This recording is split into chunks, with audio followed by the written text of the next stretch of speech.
গণভবন নামে প্রধানমন্ত্রীর বাসস্থান নামে পরিচিত ছিল। 2024 সালের 5ই আগস্ট তথা 36শে জুলাই বাংলাদেশের ছাত্র জনতা এই গণভবন এসে এটাকে ফ্যাসিবাদ মুক্ত করে এবং জনতার বিজয় এখানে উদযাপিত হয়। যেহেতু 16 বছর ধরে নির্যাতন, নির্মমতা, ফ্যাসিবাদ, স্বৈরতন্ত্র সবকিছুর কেন্দ্র ছিল এই বাসস্থানটি, এই গণভবনটি। এখান থেকেই স্বৈরাচারী ফ্যাসিস্ট শেখ হাসিনা সকল কিছু সিদ্ধান্ত নিত।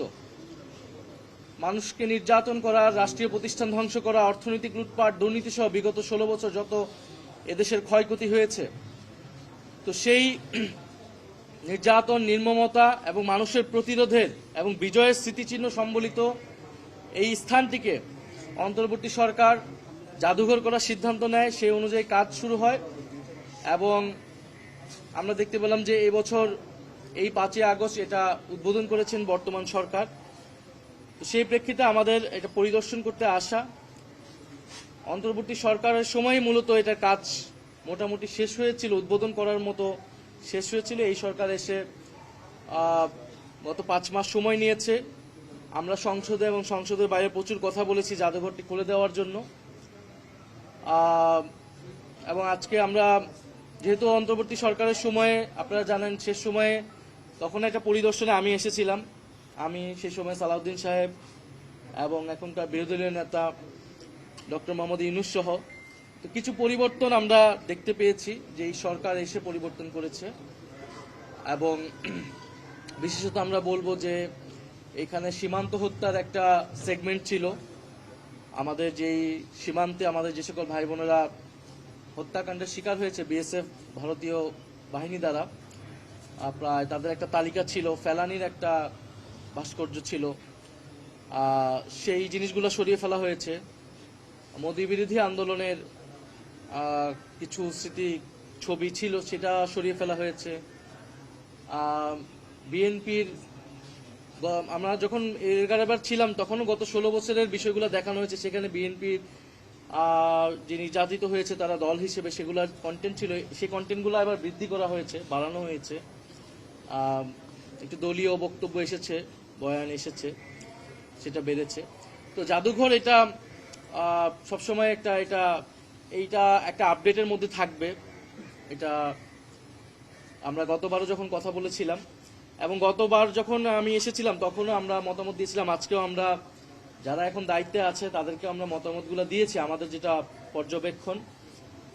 বিশেষত জুলাই গণ অভ্যুত্থানের যে সেগমেন্টগুলো রাখা হয়েছে সেগুলোকে আরও এলাবোরেট করা উচিত, টাইমলাইন ধরে ধরে সেটার বয়ানটা আসা উচিত।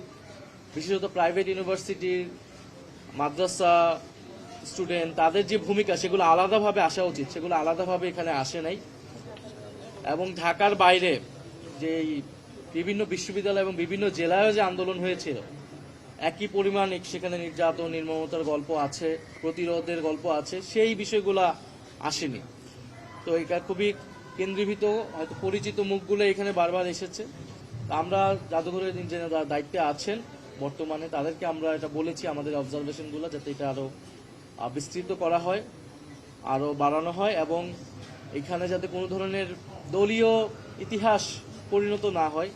এটা একটা প্রকৃত ইতিহাস চর্চার জায়গা এবং একটা জাতীয় ইতিহাসের কেন্দ্রে যাতে আমরা এটাকে রাখতে পারি। কারণ আমরা এর আগে দেখেছি, এর আগের সময়গুলোতে মুক্তিযুদ্ধের ইতিহাস নিয়েও এটা হয়েছে, দলীয়করণ হয়েছে, একদল আসছে, পাঠ্যপুস্তক পাল্টে গিয়েছে, ইতিহাস পাল্টে গিয়েছে। আমরা চাই জুলাই গণ অভ্যুত্থান সম্পর্কিত যে কোনো ইতিহাস, বক্তব্য, জাদুঘর, সেটা যাতে একটা জাতীয় চরিত্র থাকে, যাতে সেটাকে সবাই ধারণ করতে পারে এবং প্রকৃত সত্যটাই সেখানে আসে। আর একটা বিষয় গুরুত্বপূর্ণ যে এখানে যে গতকালকে আপনারা দেখেছেন সোশ্যাল মিডিয়াতে খুব আলোচনা হয়েছে, প্রচুর মানুষ এখানে আসতেছে এবং যে চাপ সেটা সামলানোর সক্ষমতা কিন্তু বর্তমান জাদুঘরের কাঠামোর নেই। এখানে যথেষ্ট পরিমাণ নিয়োগ দেওয়া হয়নি, জনবল নিয়োগ দেওয়া হয়নি এবং যেই পরিচালনা পর্ষদ, সেই পরিচালনা পর্ষদে মন্ত্রী এটার প্রধান আছেন। আমরা সংসদে কিন্তু এটা বলেছিলাম যে এই জাদুঘর একটা স্বায়ত্তশাসিত জাদুঘর হওয়া উচিত, কারণ এটা কোনো বিশেষ শাখা জাদুঘর না। একটা শাখা জাদুঘর বা আমলাতান্ত্রিক ভাবে এই জাদুঘর যদি আমরা পরিচালনা করতে চাই, জাদুঘর পরিচালনা করা সম্ভব হবে না। এই জাদুঘর জুলাই স্পিরিটকে ধারণ করে সেই ধরনের লোকদেরকে দিয়েই এই জাদুঘর পরিচালনা করতে হবে, বিশেষজ্ঞ লোকদেরকে দিয়ে। ফলে এটার একটা স্বায়ত্তশাসিত কাঠামো প্রয়োজন, আইন প্রয়োজন, এবং প্রায় 200-র মতো জনবল এখানে প্রয়োজন। তো এখন পর্যন্ত 15 থেকে 20 জন আছে এবং তারা ভলেন্টিয়ার দিয়ে আপাতত চালাচ্ছে। তো এইভাবে কিন্তু এটা খুবই ঝুঁকির মধ্যে এই জাদুঘরটা, নিরাপত্তাহীনতা এবং ঝুঁকির মধ্যে এই জাদুঘরটা আছে।